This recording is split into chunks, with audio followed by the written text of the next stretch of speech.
So 31 jaar terug was daar 'n profeet in ons kerk gewees by LWPC en hy het sy getuie gegee en hy het 'n storie vertel van hierdie vrou wat sy kind ontvoer het. Nou min het ek ooit in my lewe gedink ek gaan hierdie vrou ontmoet wat soveel guts het om iemand se kind te steel terwyl hy preek. En julle ken die storie, julle weet, maar min het ons geweet hoe naby hierdie vrou, hierdie dame aan ons regtig was. Tot so 'n paar jaar terug het Lansel die profeet begin volg en sy sien hierdie gesiggie en sy sê, dit lyk baie bekend. Hierdie dame is definitief familie, want ons sien die trekke net daar. En Lansel kom na my toe, sy sê, weet jy wie's familie van ons? Ek sê, nee, ek weet nie. Sy sê, Adelfrey. Ek sê, wie's Adelfrey? Sy sê, man, onthou jy maak Bredenkamp? Ek sê, ja, onthou jy die een wat sy kind gesteel het? Ek sê, ja. Sy sê, dit is sy is ons niggie. Ek sê, wat rarig? Sy sê, ja. Ek sê, wel, ek moet haar ontmoet en haar high five gee, want wie doen dit? En vanoggend is dit 'n groot eer om Adelfrey aan julle voor te stel en wat vir ons die woord gaan kom bedien. Kom ons staan en ons gee vir haar 'n lekker handeklap. Kom aan.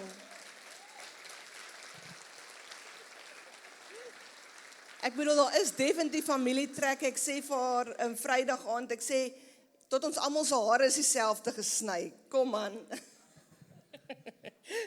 Dis die eerste keer dat ek daai storie hoor, né?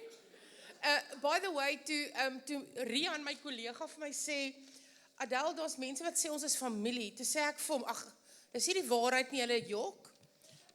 Want ek het al so baie mense gehad wat vir my sê, maar hulle het my op skool geken, of hulle ken my van hier of daar, en dan ken ek hulle van geen kant af nie. En ek onthou ons ontmoet mekaar die eerste keer hier agter, en ek het al vergeet wat Rian sê, en iemand het langs my kom staan, ek kan nie onthou of het Natasha of Lansel was nie, en sê, ons is niggies, ek sê, is nie, bewys dit, van wat se kant af, jy weet, is dit ma of pa, en nie van pa se kant af, van ma, nee, is hy, ja, van jou ma se en my pa, okay, daar jy sien, hè, familiestories, maar, ek sê toe, wat's my pa se naam?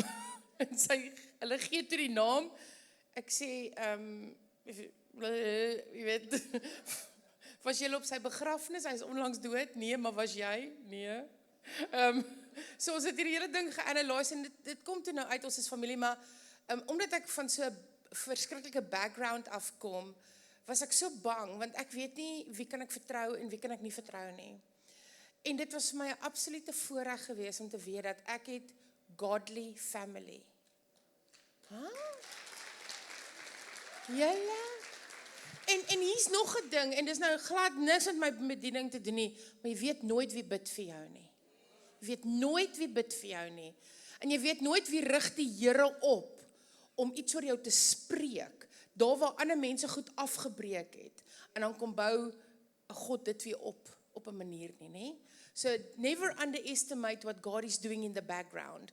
Nou, ek wil vir julle vandag met julle deel oor nie my persoonlike getuienis nie, mens kan dit oral kry, so julle kan dit op YouTube gaan soek, ek's daarso, maar ek wil vandag met julle 'n baie spesifieke boodskap deel. My gunsteling skrywer in die Bybel is Dawid, want dit voel vir my partykeer hierdie ou het bipolar gehad. Dan gaan dit goed met hom, dan het hy oorwinning, en hy is op 'n goeie plek, en as ons Psalms lees op die volgende versie, dan is hy in 'n gat, en hy wil net doodgaan, en hy sien nie kans vir die lewe nie, en dan het God hom al op sulke amazing maniere gebruik, en dan op sekere stadiums het hy droog gemaak. Hierdie ou voel ek en ek meer 'n lyd. En nou, ek het hierdie getuienis wat nou 31 jaar terug gebeur het, en die Here het my siel gered, prys sy naam, en ek het daardeur gekom, maar ek het baie foute gemaak as 'n Christen. Amper meer foute gemaak as 'n Christen, wat ek gemaak het as 'n non-Christian.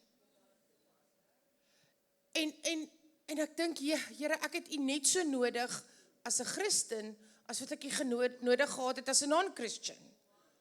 So, ek het so baie by Dawid geleer, maar die lewe is vol uitdagings. Wie van julle weet dat, wanneer jy jou hart vir Here gee, daar's nie 'n Bybelversie wat sê, dit sal net altyd met jou goed gaan.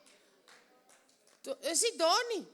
Daar staan nooit, jy sal nie 'n krisis beleef nie, daar staan nie, jy gaan nie 'n pap wiel hê nie, daar staan nie, jou kinders gaan altyd vir jou luister nie. Dit is nie daar nie. So ons as Christene gaan deur soveel stres en soveel, net so baie soos ander mense, ons is nie exempt nie, maar ons het die Heilige Gees in ons. So dinge is heeltemal anders, ons is gekoop met die bloed van Jesus. Het julle geweet, hierdie is nou ook nie in my notas nie, maar die bloed van Jesus is die hoogste frekwensie in die geesteswêreld. So 'n frekwensie is die sound, daar's sekere honde, of die meeste honde, wat net 'n sekere, wat 'n sekere frekwensie kan hoor, wat ons as mens nie kan hoor nie. So in die geesteswêreld is die bloed van Jesus, het 'n frekwensie, hy maak 'n geluid. Nou ek kan ook vir jou sê, wat sê die bloed van Jesus? Die bloed van Jesus sê, it is finished. Hy praat. En as die bloed van Jesus sê, jy behoort aan hom, kan niks anders met die bloed van Jesus stry nie. So ons het the entire backup of heaven. As ek vir my man sê, I've got your back, dan sê hy vir my, dan sê Jesus, I also have your back. So, ons het mekaar se rug, maar Jesus is ons backup. He has our backs. So ons is gecover, hy praat namens ons. Hy staan vir ons op, ons het die Heilige Gees, ons het die Vader, ons het soveel geestelike backup. Maar partykeer voel dit nie so nie. En ek wil met julle praat oor the point of no return. Ek as Christen, toe ek 31 jaar terug my hart vir die Here gegee het ek 'n punt in my lewe bereik waar ek besef het, ek kan nie weer omdraai nie. Ek het te ver gekom in my pad as 'n Christen, ek kan nie meer omdraai nie. Maak nie saak hoe moeilik dinge raak nie. Nou gister toe het ek so liggies genoem, dat daar was 'n tyd gewees wat ek op straat gebly het. En julle, dis so moeilik, nee, as jy so honger is, ja, en jy het nie hoop nie, en jy weet nie waar gaan die geld vandaan kom nie, and you're a beggar, en dit was nadat ek Jesus aangeneem as my persoonlike saligmaker. En selfs in daai posisie het ek gesê, I cannot turn around. I will not turn around and go back. As mense vir my sê, as mense vir my vra, Adele, wat was die ergste ding wat jy al gedoen het in jou lewe? Waaroor is jy spyt in jou lewe wat jy gedoen het? Dan is dit nie dat ek 'n man se kind ontvoer het nie. Dit is erg, maar dis nie waaroor ek die spytste is nie. Ek is nie die spytste oor die dinge wat ek in satanisme gedoen het nie, en daar gebeur lelike goeters daar. En dis erg, maar ek's nie die spytste daaroor nie. Die ding waaroor ek die spytste is dat ek die naam bo alle name verwerp het. Dat ek die lover of my soul eenkant toe geskuif het en gesê het, ek wil niks met hom te doen hê nie. Want vandag is ek so lief vir hom, en ek wil hom net lief hê. I just want to be close to him. En maak nie saak waar ek my bevind nie. As ek op die straat moet bly, I will do anything just not to give him up.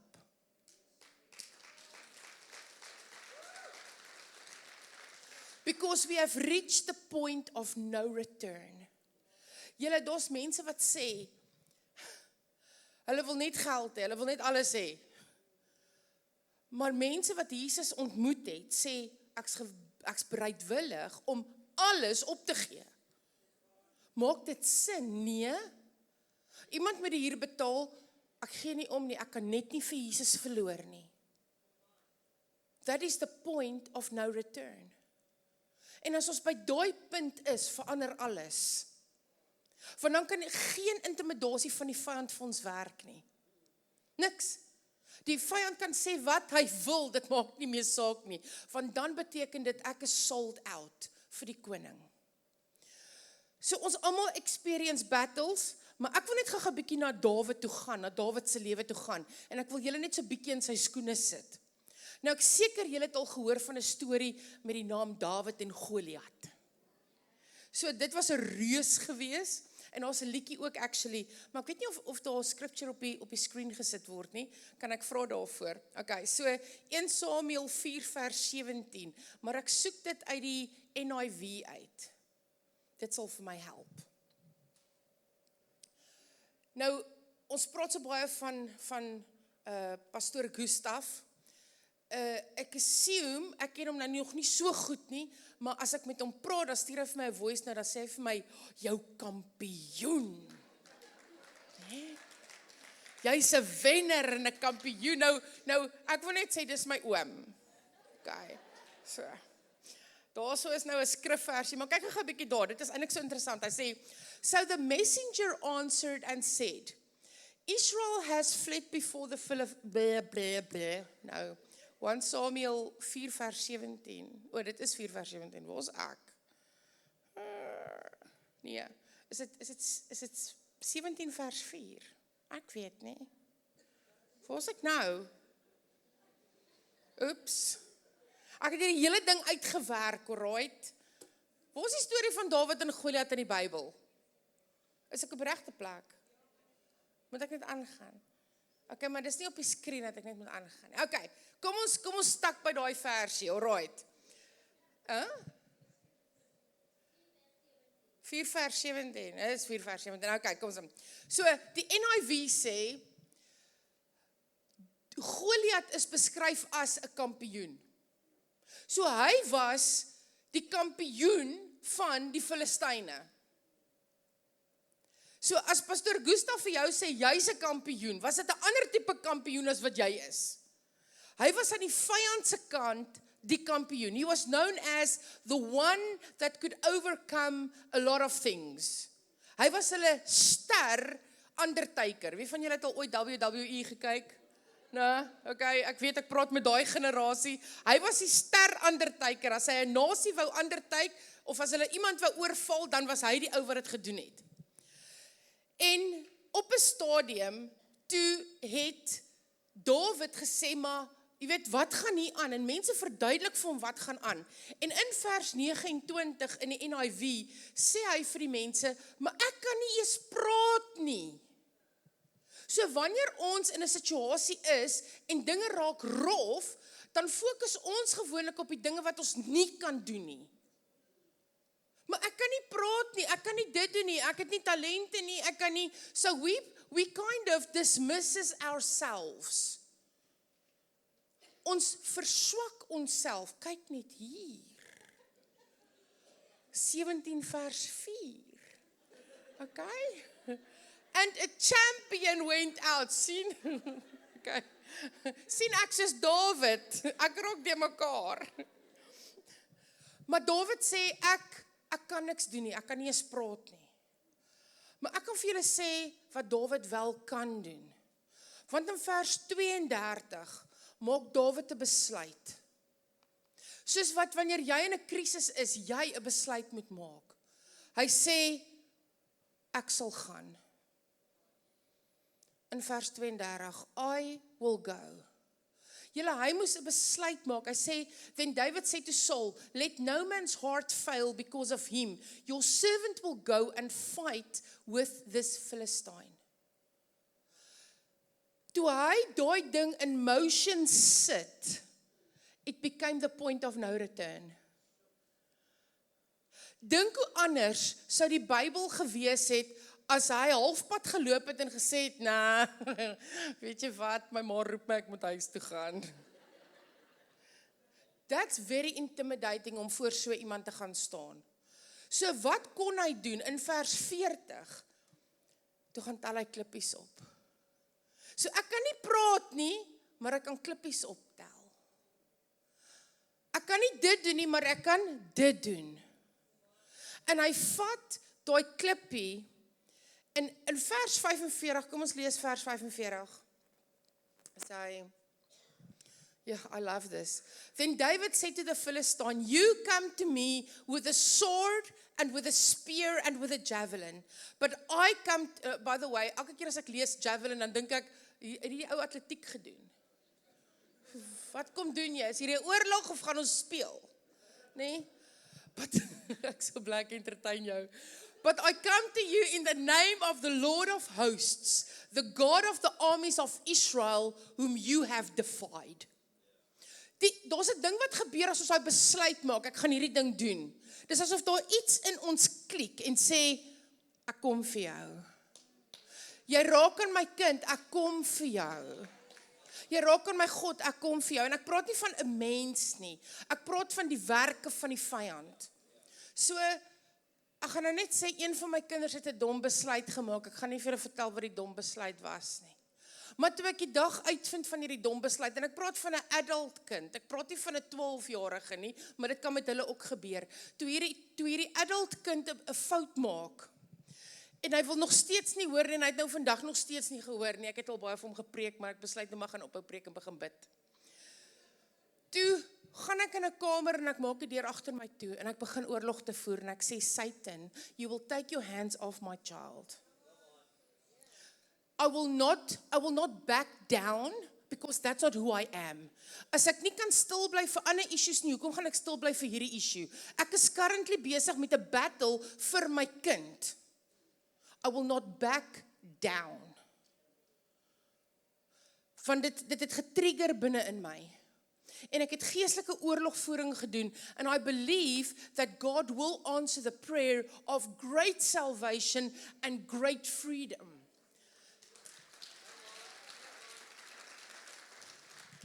So hy sê, jy kom na my toe met hierdie ding en daai ding, maar ek kom na jou toe in die naam van 'n lewendige God. En soos ek dit het, is die krag van God groter as dit waarmee jy aankom na my toe. Nee, wanneer ons nou nog half die Here net so begin dien, dan dink mense, o nee, sy weet nog nie te veel van die woord nie, so sy probeer die duiwel fight. Nee, we have to get angry. We have to get like worked up in the spirit. Ons kan nie net agteroor sit en sê, ag, is maar fine. Nee. Ons is in 'n war, ek's jammer. Daar's nie 'n manier hoe jy hier uit gaan kom nie. Ons is nou in 'n oorlog. Hoe baie van ons dra ons bruilofsklere en nie ons wapenrusting nie. Dalk is dit tyd om die rok uit te trek en die wapenrusting aan te trek. Ons is nog nie by die partytjie nie.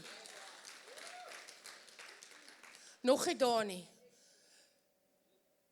Hier is die ding. David vat 'n thingy, 'n slingervel. En hy's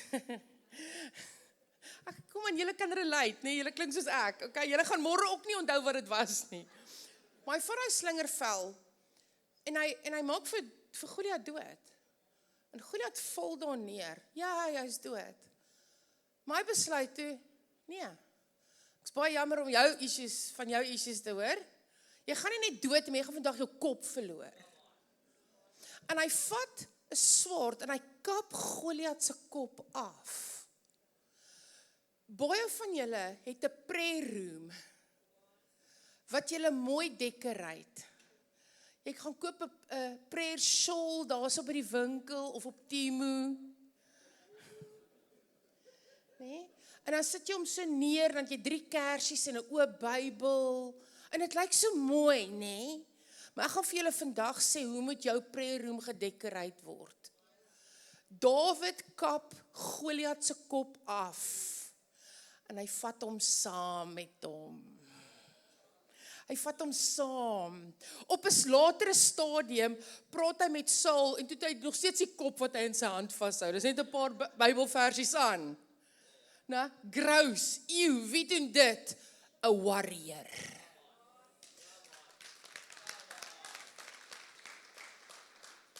My vyande, en ek praat nie van mense nie, gaan anders na my kyk if I have my other enemies' heads in my hands. Hulle gaan nie weer met my sukkel nie. That should be the trophies in our prayer rooms. Nie die kersies en die lappies en dis amazing, jy impress net jouself as jou prayer room so lyk. Dis vir jou lekker om daar te wees, maar in 'n oorlog moet die koppe rol. Jy raak in my huwelik jou kop gaan rol. Jy raak in my kinders jou kop gaan rol. Dis let wel, dis nie vir mense nie. Dis vir die geeste. Our warfare is not against flesh and blood, But the word of God says, not by might, not by power, but by my spirit. Be activated by the Holy Spirit of God inside of you. It's time that we do some redecoration. Dit vat guts. Dit vat guts. So that is the point of no return. En julle David, hy was bold. Hy was fearless. Hy was courageous. Hy het issues gehad. Prys die Here, want nou kan ek met hom relate. Hy was 'n mens. Hy het issues gehad. Ek maak nie verskoning vir sy sondes nie. Ek sê net, Lord, if you can love David, can you love me?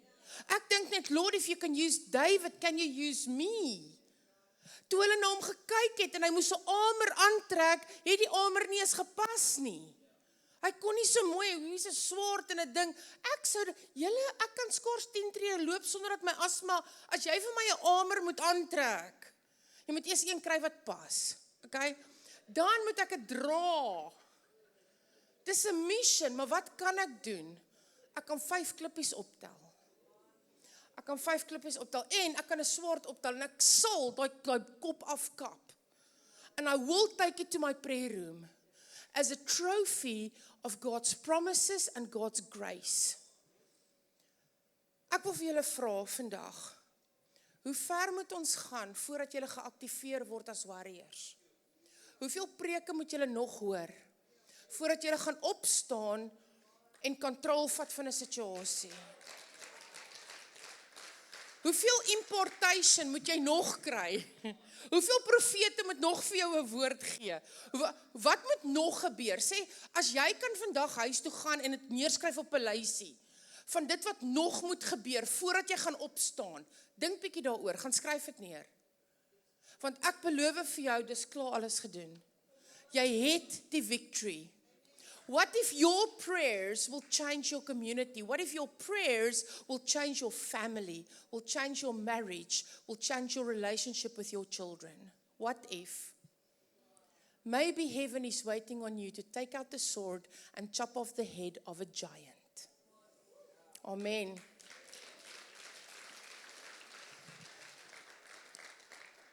Kom ons bid. Here, vandag kom ons na U toe in die magtige naam van Jesus Christus. Lord, I pray that you will activate inside of our spirits, Lord, your kingdom power. Here, dat U woord sal vas staan in die naam van Jesus. Here, U woord sê dat U ons die kop gemaak, nie die stert nie. Here, U woord sê dat U ons 'n double portion of honor gegee vir ons shame.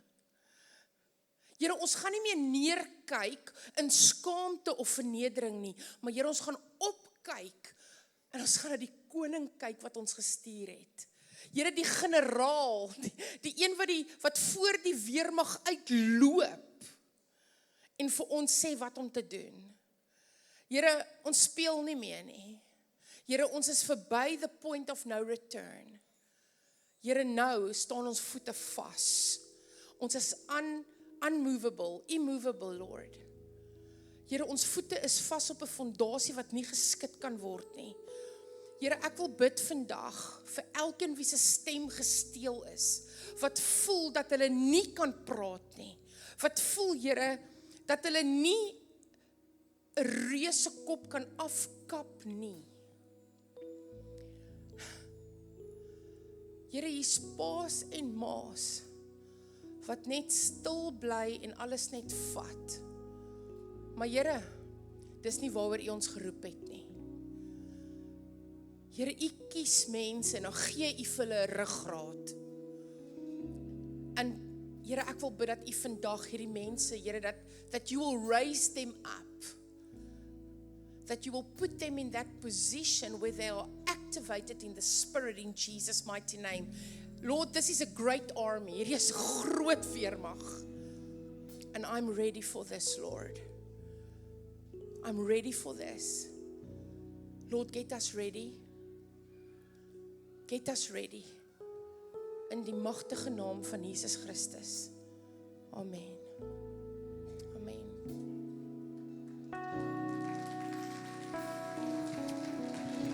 Is dit nie 'n goeie woord nie?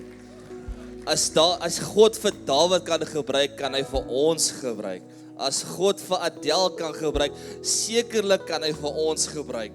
Want groter is hy wat in ons is, as wat hy in die wêreld is. Amen. Gee die Here loof. Vandag, op hierdie oomblik, ons gaan die diens afsluit, maar tog ook, ons is geaktiveer. Maar tog ook, moet ons nader trek aan die Here. En as julle vandag sê, ek het gebed nodig om so bold te kan wees soos Dawid, om meer geaktiveer te kan word, is julle welkom om te kom. Adel gaan saam met ons bid, ons gaan vir julle bedien. As jy gebed nodig het in enige area, jy siek, daar's iets wat verkeerd is, jy het hulp nodig, of gebed nodig, asseblief, kom, ons bedieningsspan gaan julle bedien. Met dit gesê, kom ons sluit af.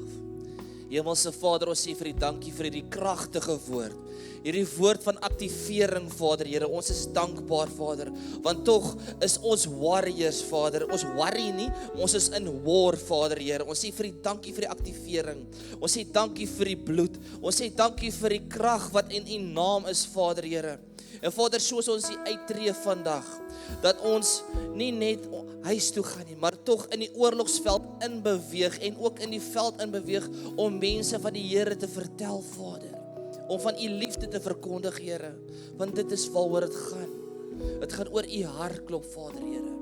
En daarvoor weet ons vandag wat ons verantwoordelikheid is om dit te kan doen, is op te staan en die verskil te wees in die duisternis, Vader.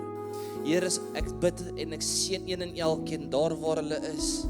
Wees met hulle, Vader, in Jesus naam.